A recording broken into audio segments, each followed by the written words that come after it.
We are here today to announce that we are seeking the resentencing of Jerome Nunn, a man who has demonstrated the power of transformation over the last 28 years he has spent in prison.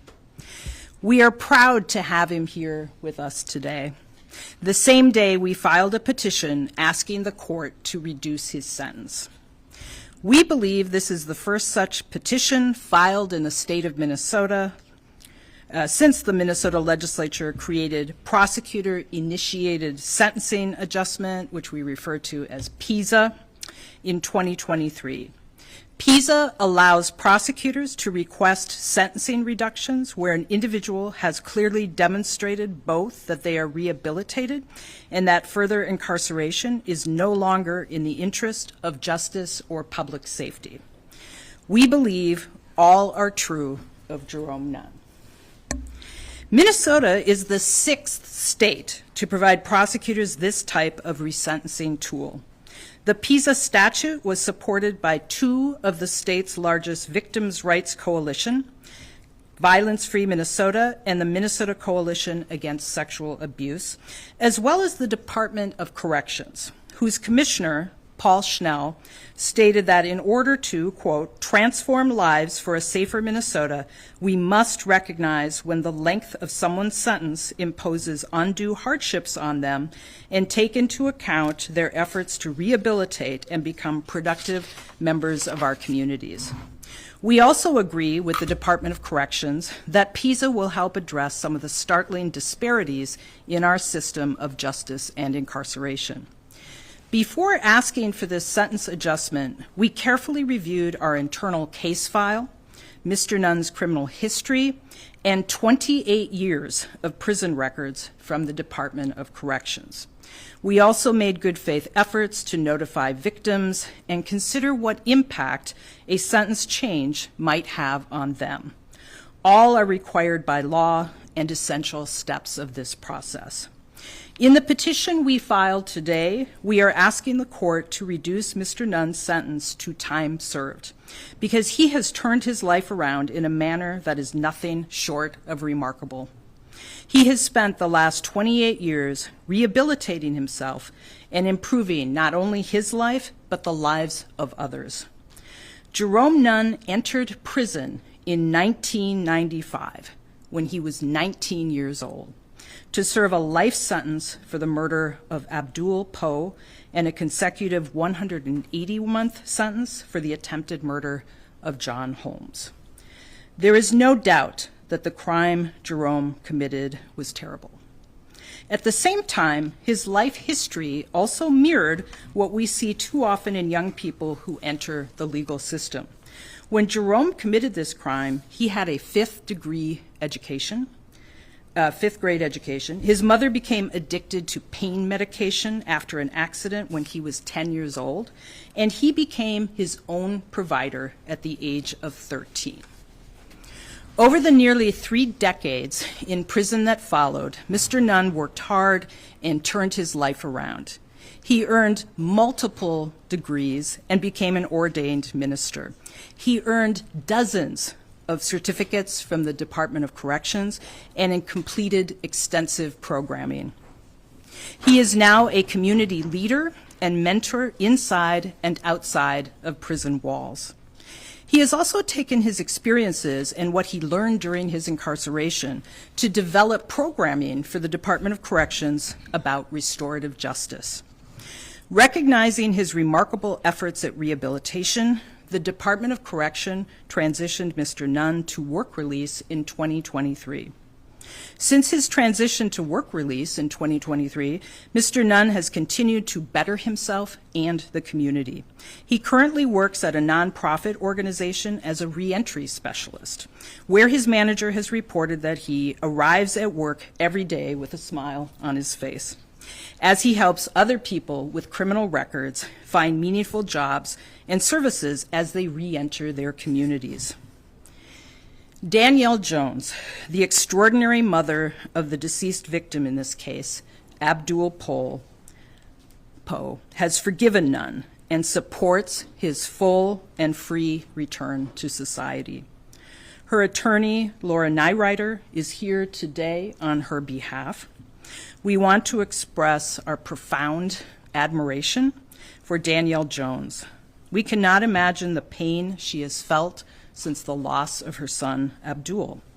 But she found it in her heart to forgive Mr. Nunn.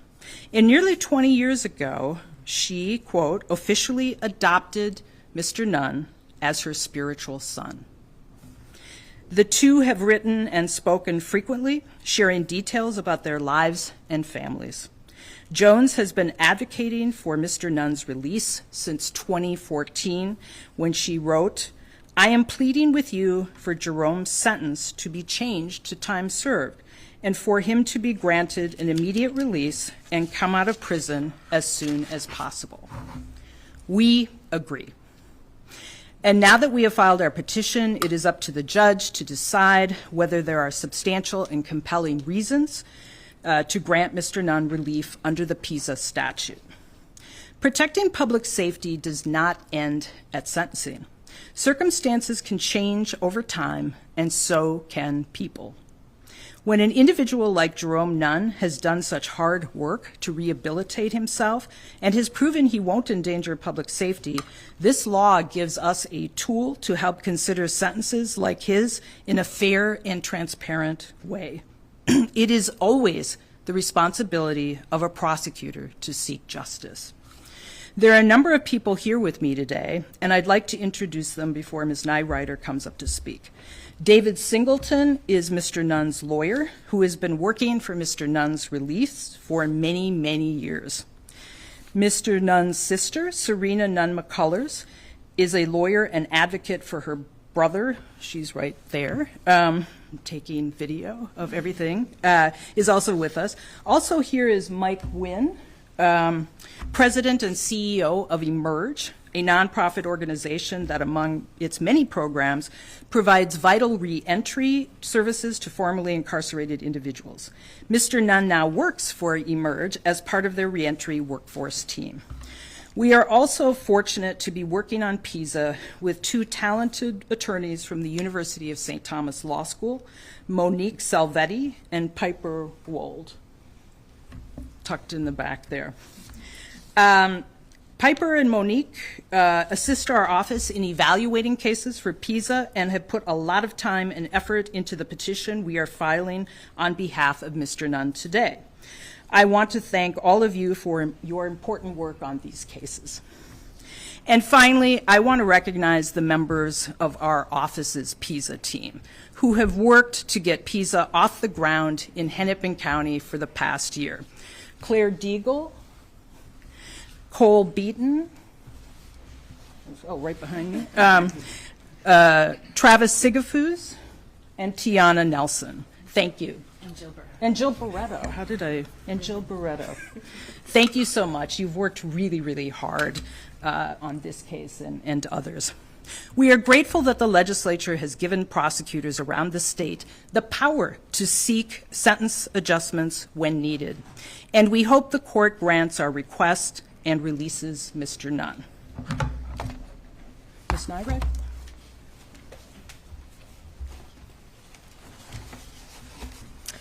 Good morning, everyone. My name is Laura Nyrider, and it's one of the privileges of my career to represent Danielle Jones, the mother in this case of the victim.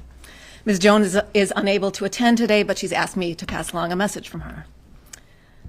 Almost 30 years ago, Ms. Jones lost her beloved son, Abdul. As any parent can imagine, she was heartbroken and angry. At the time, Ms. Jones strongly supported the conviction and sentence of Mr. Nunn, and she was grateful that the Hennepin County Attorney's Office recognized her pain and supported her throughout the trial. Fast forward several years after Mr. Nunn went to prison. Ms. Jones, who today is a pastor, well, she had a long conversation with God. She left that conversation believing that it was her Christian duty to forgive Jerome Nunn. So Ms. Jones wrote Mr. Nunn a letter expressing her forgiveness and telling him she prayed for his redemption. What she did not expect was the letter that he wrote back, an agonized, heartfelt apology. She thought about it, and she wrote back. Over time, they began corresponding, and over many years, Ms. Jones actually got to know Jerome Nunn. She got to know the person he was becoming, a deeply repentant man who had also come to find God, a leader and a mentor of other men behind bars, an educated and humble man who never forgot the debt he owed her. She realized the adult Jerome Nunn had almost nothing in common with the lost teenager who had shot her son so many years ago. Over the course of 30 years, Mr. Nunn earned Danielle Jones' trust. She knows that he has moved far beyond the past. She respects him now. They pray together. She even, as you heard, she even calls him her spiritual son. And Ms. Jones knows that he will do more good in the world as a free man, and that the world will benefit from his freedom. Now, she is calling for his liberty. Recently, Ms. Jones asked the Hennepin County Attorney's Office to continue supporting her wishes, just as it did 30 years ago. By filing today's motion, the office does just that. Danielle Jones supports today's motion unconditionally. She knows better than perhaps any of us here how much Jerome Nunn has earned it. She wishes to express her gratitude today to the office for its support throughout all of these years.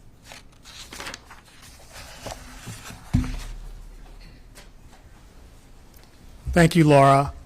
My name is David Singleton, and for the past 5 years, I have had the privilege and the honor to represent Jerome Nunn. Jerome's case is one of the most extraordinary ones that I have been involved in my 33 years of being a lawyer. There are 3 things that make this case really special. The first is the support that Jerome has from Danielle Jones. As you know, she is the mother of Abdul Poe, the man that Jerome killed. Danielle Jones exemplifies forgiveness and grace, and for that we are eternally grateful to her. The second thing that makes this case special is the support that Jerome has received from the Hennepin County Attorney's Office. Support that began with Mary Moriarty's predecessor, Mike Freeman and John Schmidt, and continues to this day. And Mary, I just want to thank you and your entire team, including the folks at St. Thomas School of Law, for your passionate and dedicated support and work on this motion. In fact, the support that Jerome had from both Ms. Jones and from the prosecutor's office is the reason why Jerome received a commutation from the Board of Pardons that allowed him to be on work release. And it is that support that we hope will get Jerome across the finish line to a place of unconditional freedom where he can benefit this community as he knows he can do. The third thing that makes this case really special is the man standing behind me to my right, Jerome Nunn. His story is partly about a 15-year-old school dropout who lacked a male role model in his life and was drawn to life in the streets. His story is partly about a 19-year-old young man who shot and killed Abdul Poe and wounded John Holmes. But his story didn't end there. Jerome Nunn's story is also about a young man who went to prison and found hope and purpose. It's about a man who transformed himself behind bars and grew in to the man that he is today. Jerome Nunn is a man who has earned 3 college degrees, a man who is an ordained minister, as you heard Mary Moriarty say, a man who now helps people coming out of prison reintegrate into the community. He's a man who helped build the restorative justice program that the Department of Corrections uses. And he's a man who today goes back into prison to inspire and give hope to incarcerated men and women. And it is this man, Jerome Nun, whose sole purpose now is to give back to the community and repair the harm that he caused nearly 30 years ago. Jerome?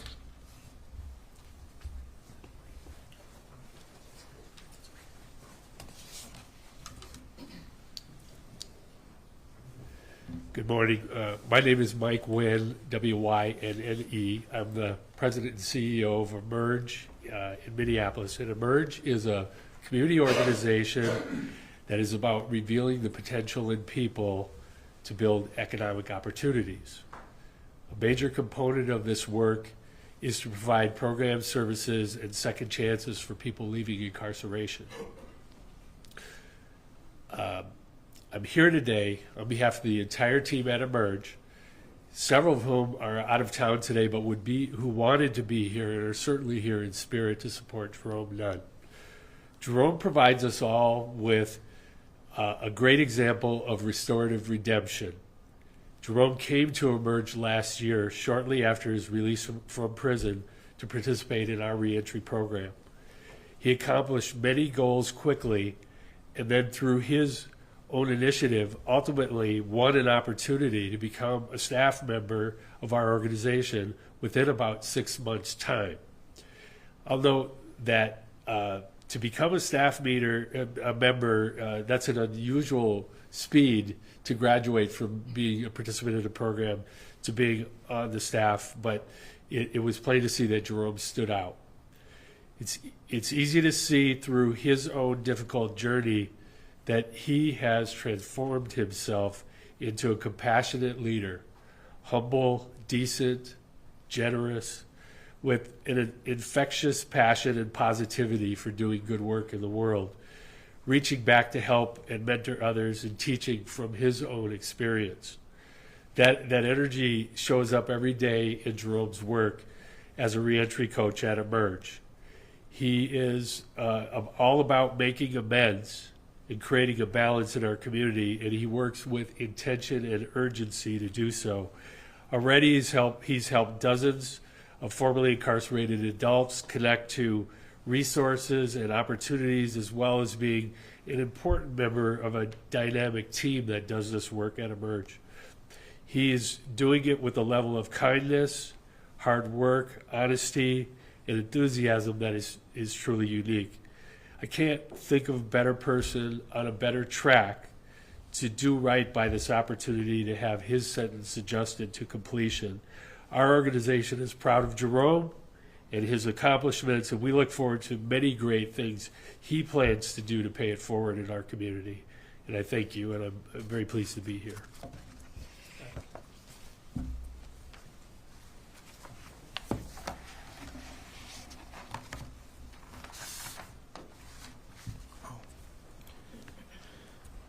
Thank you, everyone. I appreciate all the comments and everything you have witnessed from me. Good morning, everybody. Thank you for being here. Thank you for showing up. I thank God today for this day.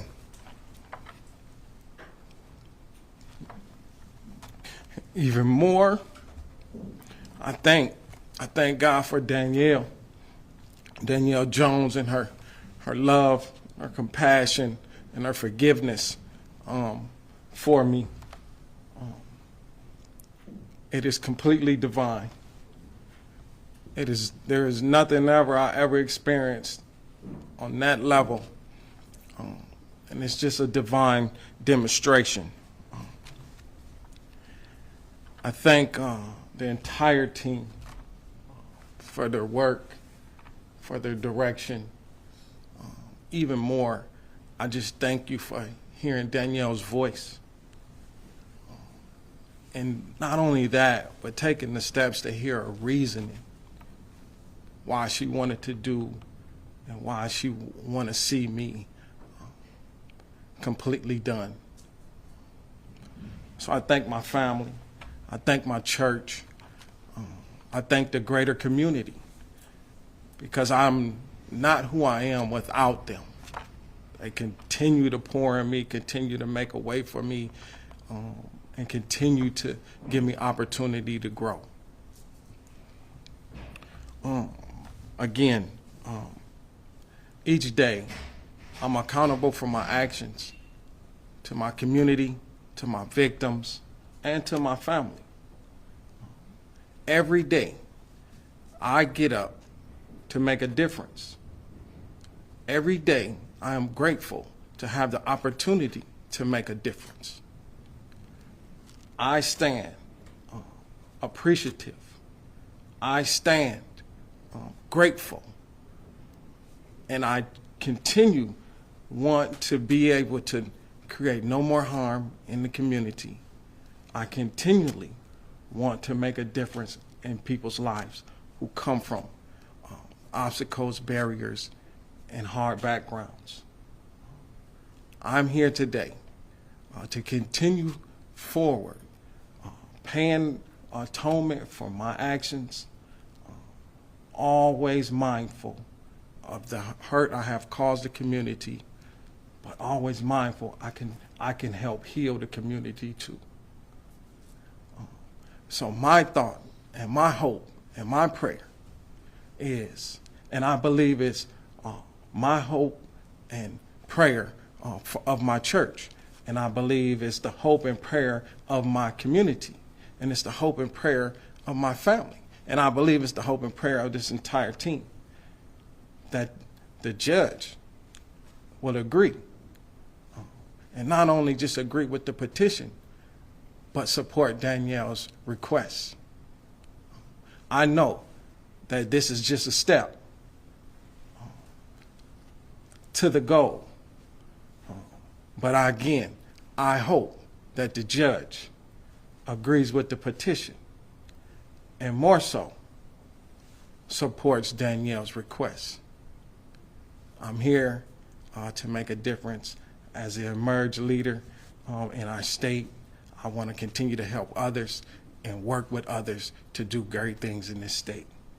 Thank you.